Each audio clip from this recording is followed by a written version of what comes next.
How do men become more confident around women? They just have to delete that feeling of, not being confident, because women, no matter what you do, if men do it with 100% confidence, it's not embarrassing. It's not seen embarrassing just because they do it with 100% confidence. It's only when men do something, it's only like kind of embarrassing when they do it without 100% confidence, if that makes sense. So they just have to delete that feeling that women do not care what they are doing if they do it with 100% confidence. So they just have to like fake it till it comes natural to them. So if I come up to you, I see what you're saying here, right? If I come up to you and say, hey Manal, you're really beautiful, that's going to come off a bit creepy, hey, because it's not exuding confidence. Whereas if I say, hey Manal, I saw you from over there, I just thought you were really beautiful, wanted to come say hi. My name's Luke.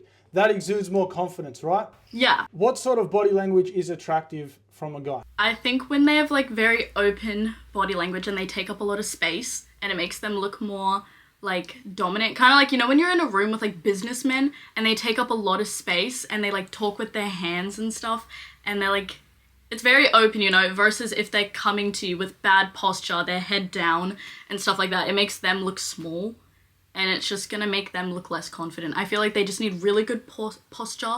They have to walk the walk, talk the talk, and just carry themselves really like well. What would you say makes a guy attractive off of first impressions? First impression, obviously like their like looks. Looks is something that you just notice from afar, but there's so many like men that have an amazing look and then you see them walk and they're walking like hunched or something and it just fully like throws you off that person, or vice versa. Like there's men that aren't like conventionally attractive to look at, but they have such a confident walk and their like energy looks so like good, and they look so masculine, and so it makes them attractive. So I think just the way they carry themselves, because you can have the best looking face, the best body and stuff, and if you're like walking and carrying yourself in a way that just looks insecure, or no, just in a way that you can tell they don't have confidence, or you can tell that they don't have good posture and things like that, then it just makes them look worse. So what are some green flags you look out for when a guy comes up to you? When a guy comes up to me? Well, if that's ever happened before, say a guy comes up to you, cold approaches you in the street. What are some green flags you look out for? You go, oh, okay, this is a good sign, he's attractive. My first thing is like the first thing they say to me, because I feel like men, at least the men that approach me, they all try and like, they overthink what they say to the point where it's the most nonchalant thing. Like a man literally said to me recently, "This what we doing?" Like that was his opening line, and it's like, what? How do I reply to that? Like I feel like men don't want to look like they're doing too much, so they try and like be nonchalant and be cool and stuff, but then sometimes it comes out in a way that just makes them look worse. I feel like I like when a man approaches me and he just fully tells me what he's trying to say without trying to like talk in all this like lingo and trying to make downplay what he's saying, Like he can just say like, what's your number, blah, blah, blah. And like, I also like when a man compliments you when they do it, I feel like a lot of men, they just try and like make it sort of seem like you want their details. Like they just come up and they're like, hey, so what's your snap? Like stuff like that. I don't know. They don't make it seem like they actually want you, if that makes sense. Yeah, I think when doing an approach, it should be more about, let me see if I am actually interested in this girl, rather than see if this, as soon as you make it about the girl being interested in you, as in if I were to approach you and I've made it about you being interested in me, I've automatically put you on a pedestal, I'm going to fuck it up. Whereas if I'm approaching, I'm just like, okay, I'm going to have a genuine conversation with this girl to see if I have anything in common with her, then it's going to go a lot better. So my typical thing when I've done cold approaches before, it's always the same. It doesn't need to be anything too cheesy. I always go up to them and say, hey, I saw you from over there. I thought you're absolutely beautiful. What's your name? Is something like that better than one of these cheesy pickup lines that you always see online? No, definitely, because like, not just me, every single friend I have, even when it's like a conventionally attractive guy, when the guy just sort of walks up and asks for their snap or their number or whatever it is, they've never actually replied to them or messaged them when they get home. Like the girl's never going out of their way, because like you said, they don't build that connection when they first talk.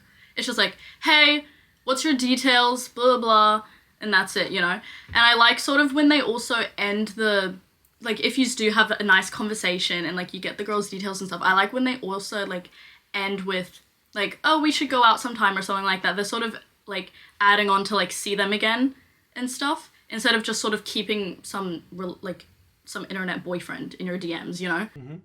100%. So what makes for a successful cold approach then? If I were to come up to you, what would make it successful, as in we go to a second date or first date and then second? What would have to happen in that approach for that to happen? I think just, you know how like you said your intro that you do? I feel like that, and then like if, you know when you just talk to someone, you can tell if you guys sort of flow and vibe or not. And if it flows and vibes and you just have a nice little conversation, you're talking for a little bit maybe, and then it's sort of like, oh, okay, gotta run now, blah, blah. Like, but it sort of leaves hanging like you want to continue that conversation. It ends at a sweet spot. It doesn't drag on too long, or it doesn't go awkward or go cold. I feel like that would make me want to be like, okay, I like this person. He's fun. Let's go like see him again, you know? But it has to, like my end feeling needs to be like, oh, wow, I like this person's energy. I need more, you know? Versus like ending it off awkwardly or like blunt, just asking for my details and leaving. What would you say creates that chemistry between the man and woman? Genuinely, I think just when the guy doesn't try and act so nonchalant. There's a lot of men that come and like, you know, they're talking to you but so insanely dry. Like they won't even ask you questions about yourself. They'll just either only talk about themselves, and then you have to keep asking questions, and they never ask you questions back, and then it feels like they're not actually interested in you. And yeah, I feel like it's just when they don't know how to have a conversation. It's definitely an important part of communication. Usually people feel like you're really good at communicating just because you're good at listening. If you just sit there, shut up and listen to what they've got to say, they feel like you're really good at communicating with them. So I feel like if you're a guy approaching a girl, you should be asking as much about the girl, but not in the form of a question, more in the form of a statement, to make it feel less like she's being interviewed, if that makes sense. Have you ever had an experience where a guy has come up to you and it just feels like you're being interviewed? On the complete opposite end of what you just said, right? You're not asking him all the questions, but he's just asking you question after question, and it sort of feels like and you're being spoken to by a reporter. Yeah, I've definitely had that before, and then it's just like you sort of just want them to stop talking because it's just like you're not having a conversation, you know? Yeah, 100%.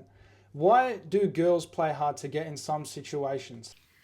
In my opinion, I feel like some men will disagree, but I think most women will only actually play hard to get and play the game because that's like the only way to sort of make a man actually want you and put effort into you.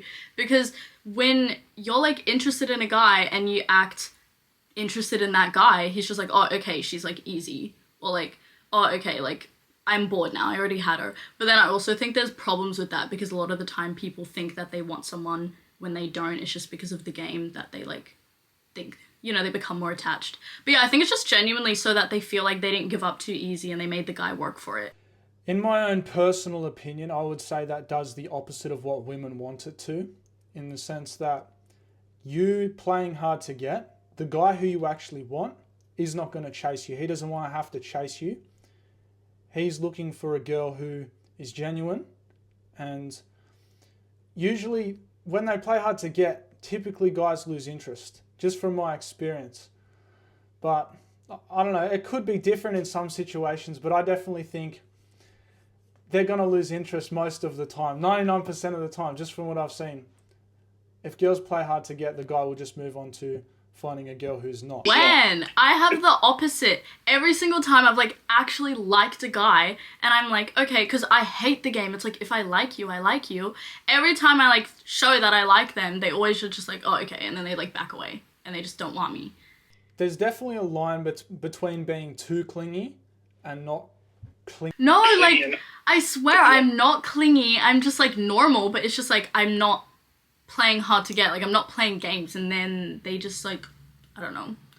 Maybe it's just obviously not the right people, but I think it's definitely, there's probably a connection between, how would I put this? Finding someone with similar values to you. Like, would you chase a guy? If you ask yourself, would I chase a guy? And you would say, fuck no. But you're getting a guy who is chasing you. He's probably not the right one for you, if that makes sense. Yeah.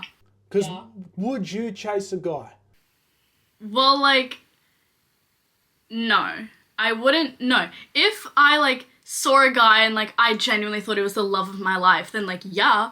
But not like to a certain extent. I wouldn't be creepy. I would just like be interested in him, and then if he wasn't interested in me, I would just be like, okay, and then I would like back away.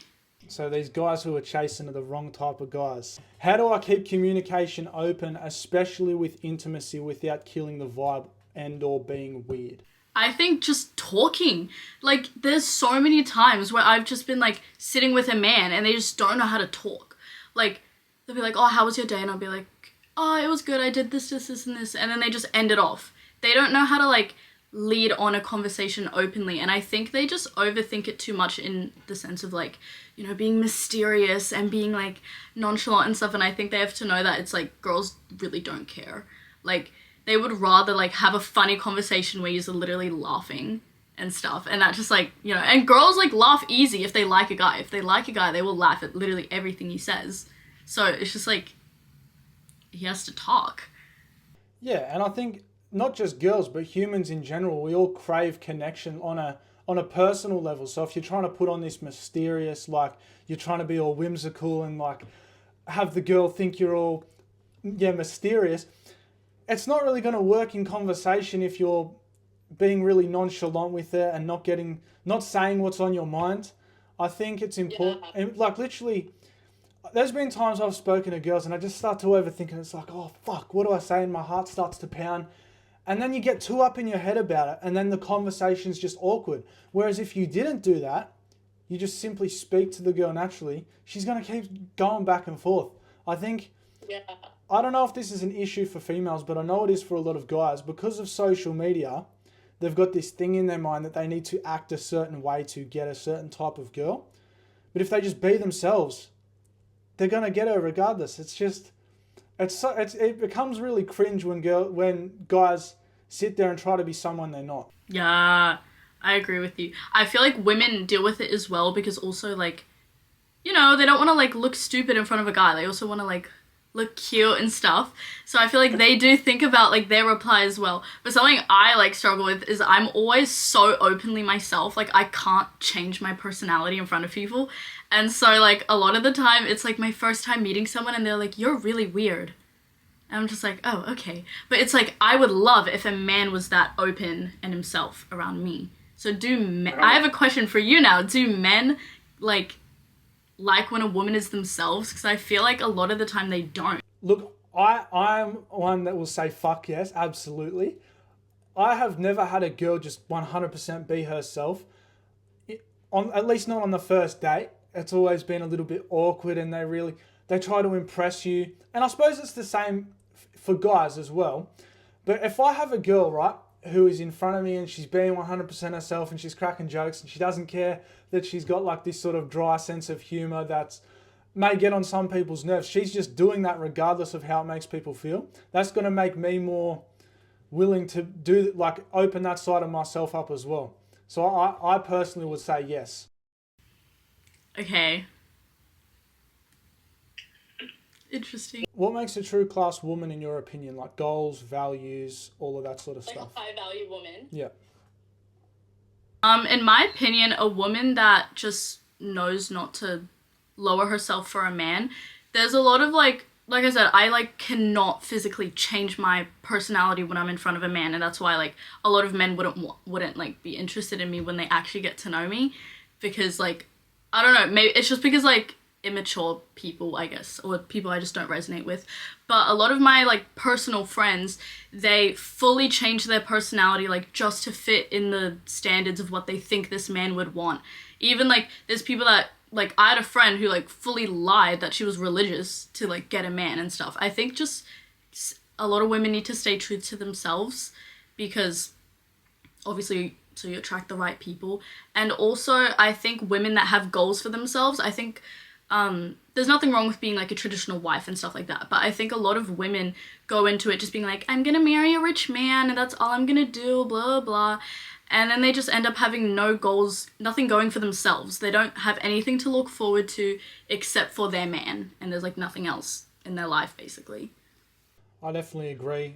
I think with, you know, the whole red pill community, like Andrew Tate started blowing up and all these all these videos started blowing up of him saying, oh, women should clean and cook and they shouldn't have any goals of their own. Their job's to have children and that's all they should do. Yes, they should do that stuff, but they should also have goals of their own and have their own ambitions and want to do something more than just cook and clean with their life, because that's a pretty fucking boring existence. So I see where you're coming from. I think what makes a high value girl, in my opinion, is a lot of the things you just mentioned. They're themselves, they've got their own ambitions, their own goals, they know where they want to be, and very, I would say, modest in the way that they carry themselves. They're not, it always wrecks a girl when you see a beautiful girl and she's going to the club, she's sleeping with loads of guys. It's really unattractive. No guy actually wants that. They might sleep with her, but they're not going to take it any further than that because she's wrecked herself by doing those things. No, I do definitely agree with you. That obviously, because I do honestly believe that men earn their value and women are born with their value, and depending on what they do, it can, go down. And I do agree that women that go out and are doing all that stuff, it's not good, and they will find it harder to find, a husband and settle down with an actual good man. Because I feel like it's harder to find a good man when that's the lifestyle you lived and things like that. I just feel for a lot of them because, in my opinion, I feel like you have to be broken to be like that, Yeah, I think definitely a lot of those girls are. But on the topic of good men, I already pretty much know the answer to this question, but someone asked it and I want to see what your opinion is on it. What is the incentive behind a girl breaking the sweetest guy's heart? Oh, that's such a difficult question because it's all about perspective. I feel like I could ask you the same. I could be like, what's with the guys breaking all of sweet girls' hearts too?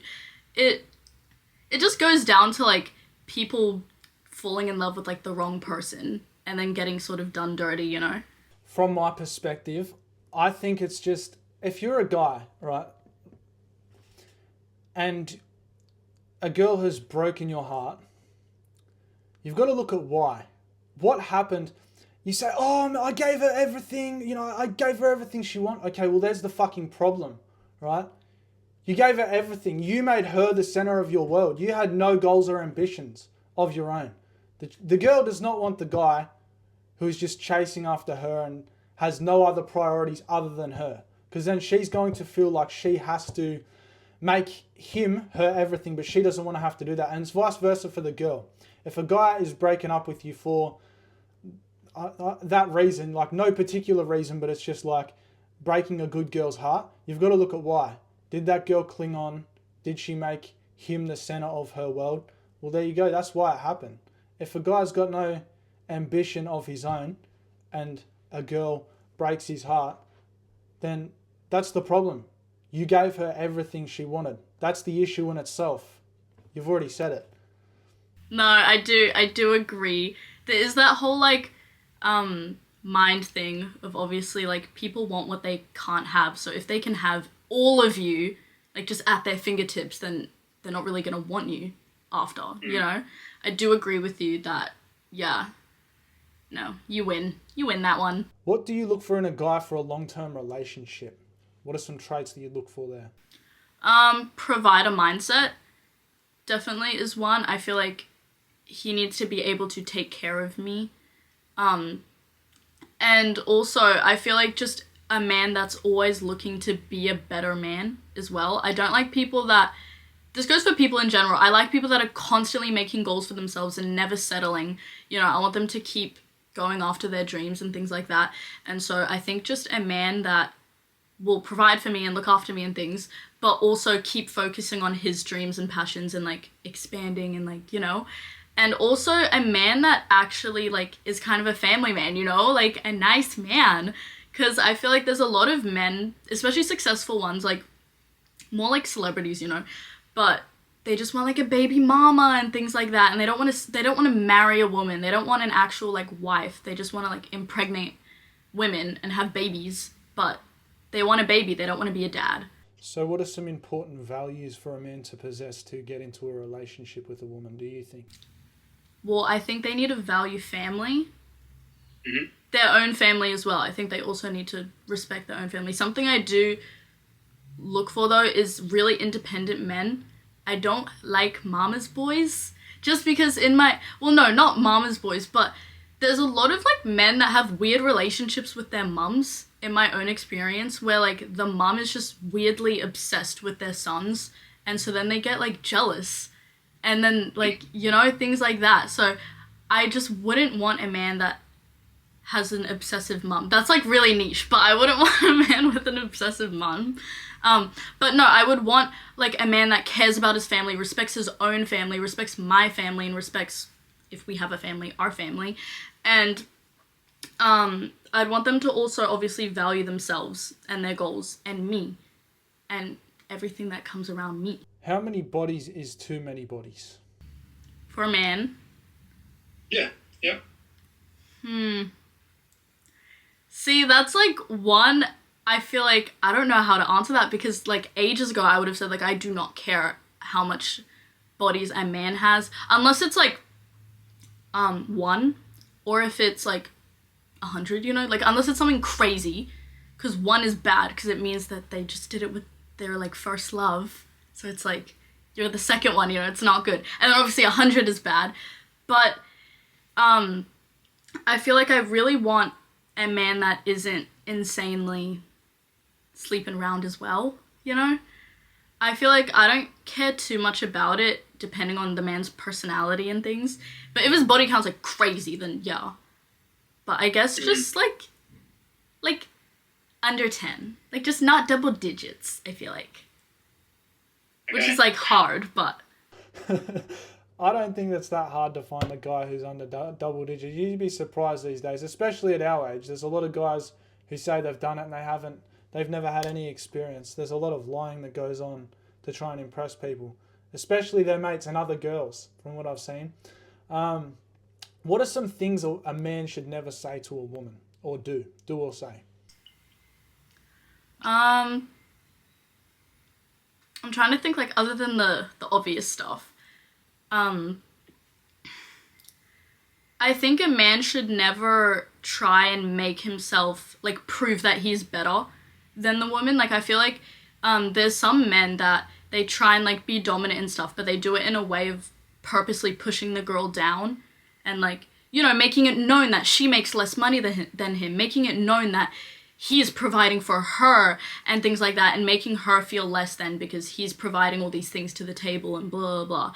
I feel like just you can be dominant and you can be masculine without putting your woman down to do that, because that will just make you smaller at the end of the day. Do you believe there can ever be too much masculinity? I don't think there's too much masculinity, but I think it can go to toxic masculinity. I would say, I've heard this point of view, I believe I heard it from Tate. He was asked this question, and there can never be too much masculinity there can't be toxic masculinity, because if it's toxic, then it's not masculinity. Masculinity is being masculine, right? And that's not an act that can become toxic. It's only toxic, it becomes like narcissism if it's toxic, right? It's not actually masculinity, it's just a narcissist who's trying to be tough, who's trying to pop other people to inflate himself. So that's my perspective on it. I don't think there can ever be too much masculinity. It can get to the point where someone thinks they're so masculine, they just become a narcissist. No, yeah, I see that. I know what you mean, yeah. Because I agree with you, because like toxic masculinity, it's just like an added thing that people made for when men start beating their wife and like making it known that they're the man and blah, blah. But then, yeah, I guess that at the end of the day, that's just like narcissism or deeper mental issues. Can women smell high testosterone? I was gonna ask you, what does that mean? Like sweat? I've heard it before. I actually don't understand it myself. When people say women can smell high testosterone, I suppose it does mean sweat. Supposedly there's pheromones that have a certain smell to them. You can smell when a guy has high testosterone. It can also correlate with the way he carries himself, the way he talks, all that sort of thing. Well, I feel like you can tell when a man is in his like masculine energy and he's like being protective and things like that. But like actual smell, I don't know what testosterone smells like. First date turn-offs. First date turn-offs. if they picked you up, when they don't open the door for you. I feel like there's a lot of men that just won't do like the bare minimum, like the step one. They will like fuck up and just miss, and it's like, what? And then it just ruins the rest. Or like not paying for her food if you like go out for dinner or something. Like, you took her out, so you should be paying for her food, you know? But then they're just like, oh no, like, not all men obviously, but some men are like, oh, let's just go 50-50, you know, blah blah. I feel like that just is not good. What has to happen on a first date for you to go on a second one? He has to open the door for me. He has to be like very respectful, very gentlemanly. Gentlemanly,